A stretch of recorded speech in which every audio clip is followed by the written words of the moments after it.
basic concept of chemistry. Now we are going to study law of chemical combination. Law of chemical combination means when chemically two reactant combine to form product, means A plus B to form C. A plus B to form product C. Suppose you have NaOH, means sodium hydroxide react with hydrochloric acid. When A, sodium hydroxide, react with hydrochloric acid to form product sodium chloride and H2O, means they are chemically combined, means all the reactions are under these laws. Law of conservation of mass, law of constant composition, law of multiple proportion, law of combining volume. Law of combining volume, also called Gay-Lussac's law of gaseous volume, means this law consists for gas. Next is law of reciprocal proportion, और हम एक एक करके अपने सभी laws को study करेंगे. First law is conservation of mass. As you know what is conservation? Conservation का मतलब है कुछ संभाल कर रखना. अब यहाँ पर हमारे पास केमिकल कॉम्बिनेशन में क्या संभाल कर रखा जाता है? एक्चुअली जब भी हम कोई रिएक्शन करते हैं, means when A plus B the product is C, the total mass of reactant must be equal to product, means the mass of reactant is equal to the mass of product, whatever the reactant is there or whatever the product is there. Means it is studied by Antoine Lavoisier in 1789.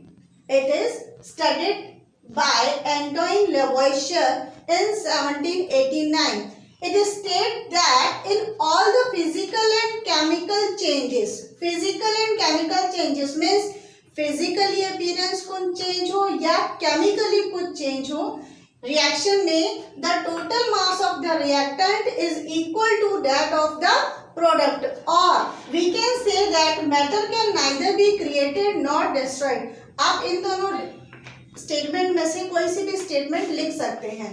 For example, if your matter undergo physical change, अगर आपका matter physical change में जाता है, suppose आपने test tube लिया या कोई flask लिया, उसमें आपने कुछ आइस क्यूब्स डाल दिए, मीन्स पीसेस ऑफ आइस डाल दिए और उसको प्लग कर दिया, कॉटन से करो, कॉर्क से करो, मीन्स कि अगर कुछ आप चेंज कर रहे हैं तो आपका कोई मैटर आपके सिस्टम से बाहर नहीं जाना चाहिए, मतलब कि आपके फ्लास्क के टेस्ट ट्यूब से बाहर नहीं जाना चाहिए.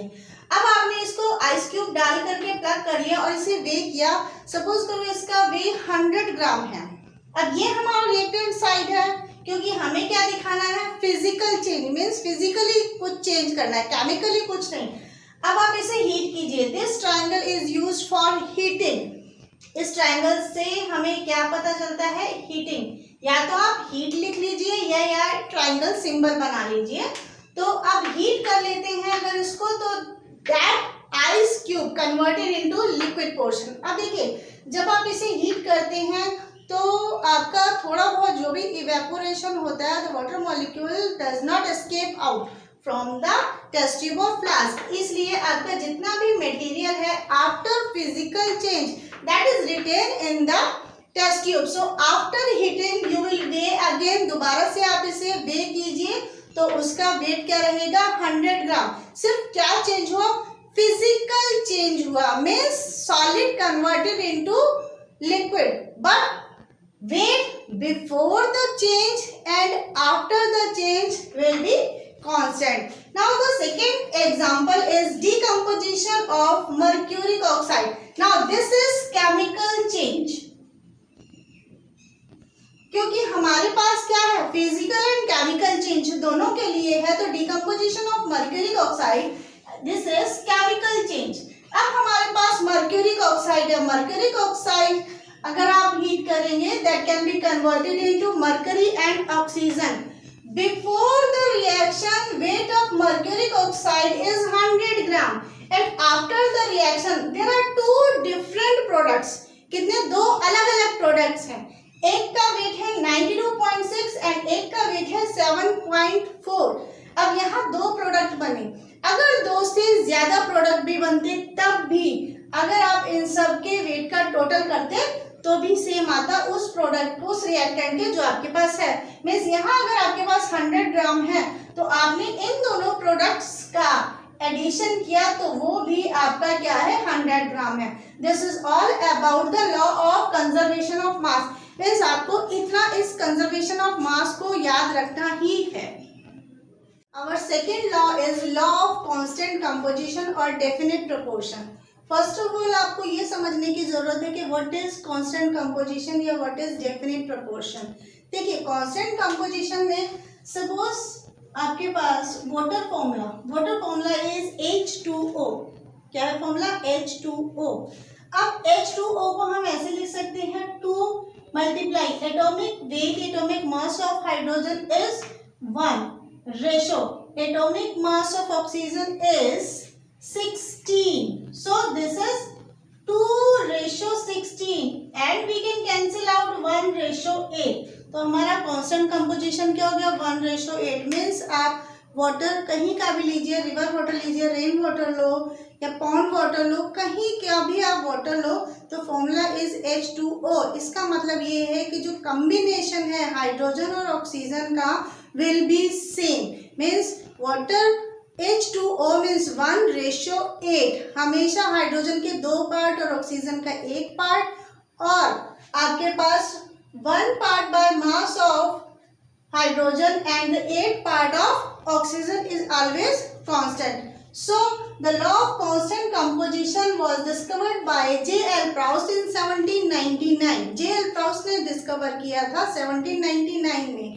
And it states that a chemical compound is always found to be made up of। means जब भी कोई केमिकल कंपाउंड बनेगा उसमें 2 एलिमेंट जब भी कंबाइन होंगे, हमेशा 2 एलिमेंट सेम बार बार कंबाइन होंगे तो उनका कॉम्बिनेशन भी हमेशा सेम रहेगा, कांस्टेंट भी हमेशा सेम, केमिकल कंपोजिशन सेम रहेगा।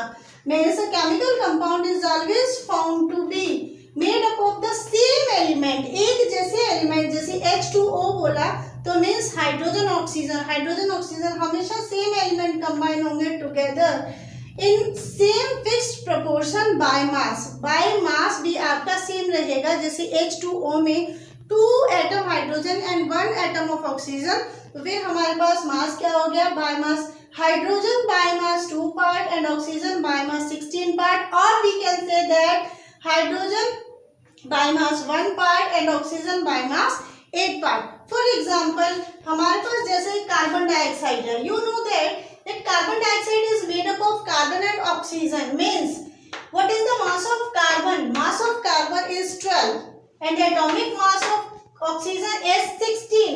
Atomic mass of oxygen is 16 means 16 multiplied by 2 is 32 means the constant composition is 12:32.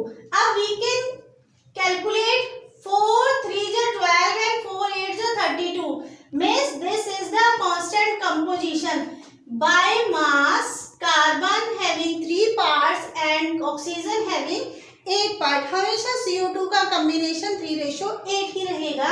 आप CO2 को कहीं से भी ले, जैसे suppose calcium carbonate will be heated and it will combine to form calcium oxide and carbon dioxide. अब देखिए यहाँ आपके पास कार्बन डाइऑक्साइड बना, it means carbon 1 part and oxygen 2 part, और by mass carbon 12 parts and oxygen 32, और 3 parts of carbon and 8 parts of oxygen by mass.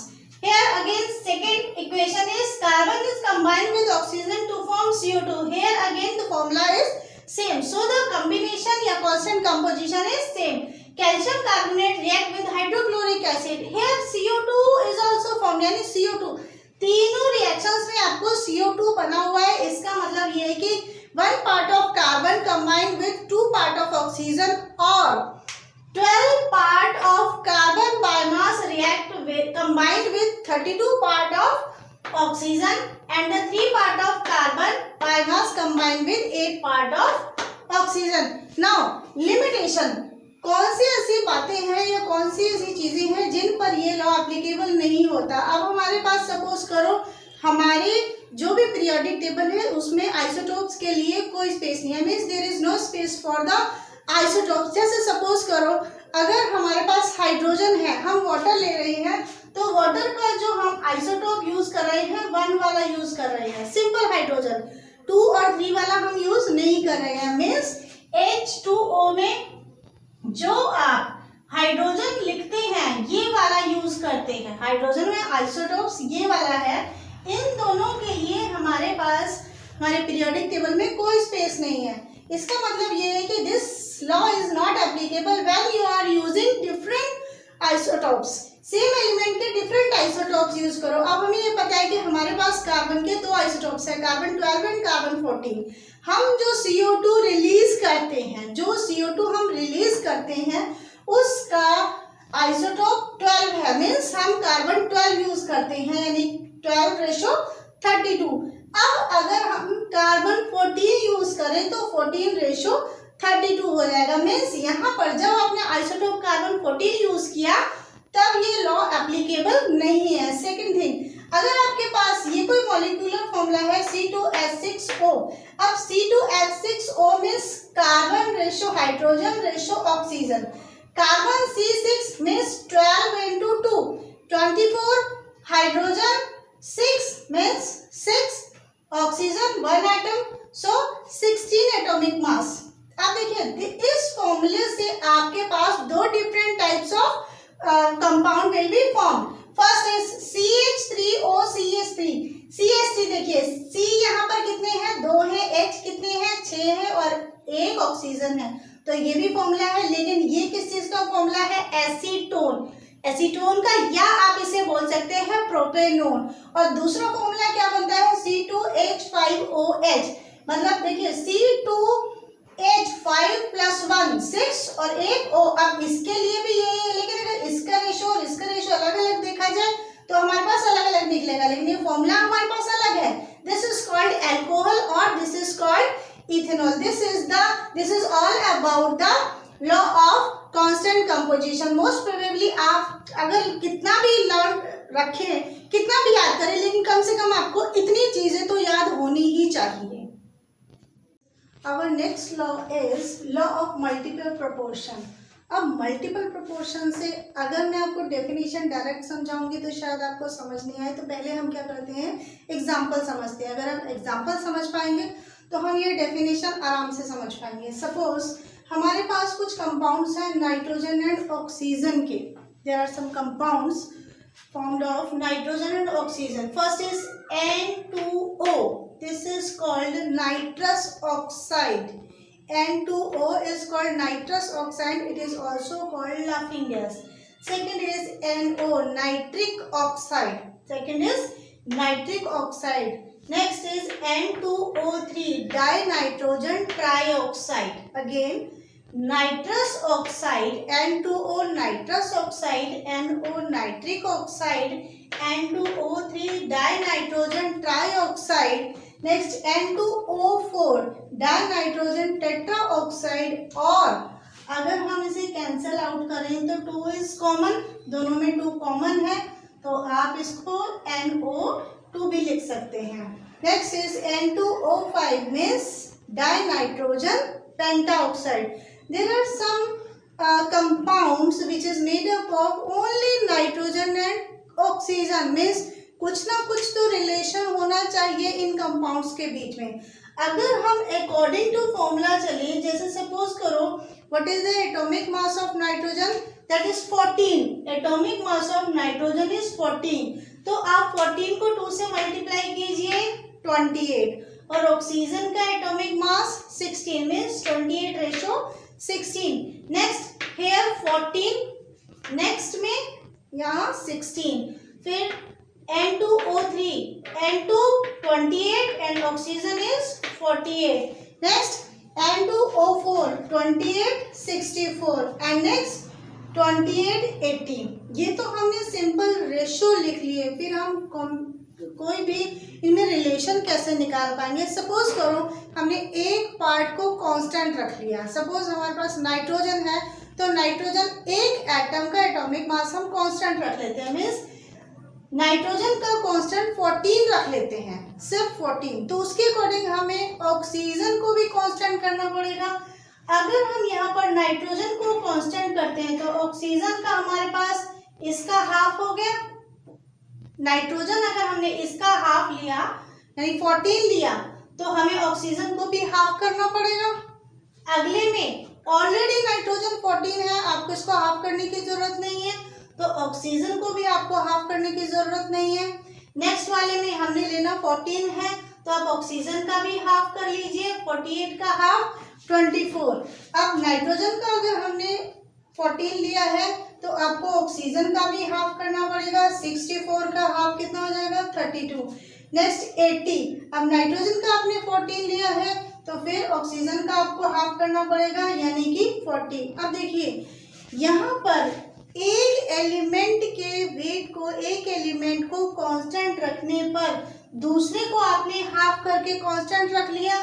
It means 88, 16, 24, 32 and 40 there are some relation. Means 8 1 जा 8, 8 2 जा 16, 8 3 जा 24, 8 4 जा 32, 8 5 जा 40। Means all these compounds contain a simple Beer ratio 1:2:3:4:5. It means there is some relation between all these compounds. This is called constant composition. अब हम इसका क्या करते हैं, डेफिनेशन लेते हैं। The law of multiple proportion was studied by Dalton in 1804 and it said that when the two element combine, जब भी दो एलिमेंट आपके कंबाइन होंगे to form two or more chemical compound। अब यहाँ पर आपके सिर्फ दो ही एलिमेंट्स कंबाइन हो रहे हैं, लेकिन यहाँ पर 1 2 3 4 5 there are 5 different types of compounds। So chemical compounds, then the mass of one of the element which is combined with a fixed mass। यहाँ पर क्या करना है, एक एलिमेंट का मास आपका फिक्स्ड रहेगा और दूसरे का थोड़ा बहुत चेंज होगा, और जो भी कंपाउंड बनाएंगे वो हमेशा एक दूसरे के साथ एक सिंपल रेशियो रखेंगे। Fixed mass of the other bear a simple ratio two one another. Means जितने भी दो एलिमेंट जब भी डिफरेंट टाइप्स ऑफ कंपाउंड बनाएंगे तो हमेशा एक दूसरे के साथ एक सिंपल रेशो रखेंगे। जैसे नाइट्रोजन और ऑक्सीजन का एक सिंपल रेशो है 1:2:3:4:5। This is all about the third law of multiple proportion. Yes, our next law is law of Gay-Lussac's for the gaseous volume, यानी कि this law is only for gaseous volume, gases के लिए है। This law was studied by the Gay-Lussac's in 1808। इसमें भी बिल्कुल आपका multiple proportion की तरह ही है, मल्टीपल प्रोपोर्शन से ज़्यादा कुछ अलग नहीं है। सिर्फ यहाँ पर आपका जो भी रिएक्टेंट है और जो भी प्रोडक्ट है वहाँ पर आपको सिंपल रेशो आता है। जैसे सपोज करो for example hydrogen combine with chlorine to form 2HCl। अब देखिए 1 volume of hydrogen and 1 volume of chlorine to form 2 volume of HCl। It means 1:2 means मतलब क्या है कि आपके पास जो भी रिएक्शन गैसियस वॉल्यूम में होगा तो यहाँ पर जो इनका रेशो होगा वो आपके पास सिंपल नंबर में होगा। यहाँ पर आपका कोई भी स्टेक्योमेट्री, कोई भी नंबर आपका कितना भी बड़ा आ जाए, अगर आप उसे कैंसिल आउट करेंगे they always do so like a simple ratio में। सो लास्ट में कट करके आपका सिंपल रेशो में ही आएगा। जैसे सपोज करो second is hydrogen combine with oxygen to form H2O। Here 2 volume of hydrogen and 1 volume of oxygen to form 2 volume of water, 2 volume of H2O। So the again same simple ratio 2:1:2 means simple ratio। Product और reactant इनके बीच में आपका वही simple ratio है। Third is nitrogen N2 plus 3H2 is to NH3। Nitrogen react with hydrogen to form NH3 is ammonia। Again here 1 volume combined with 3 volume is 1 volume of nitrogen combined with 3 volume of hydrogen to form 2 volume of ammonia। Here again simple ratio 1:3:2 means whenever the gases form any other product they always do so like they bear a simple ratio।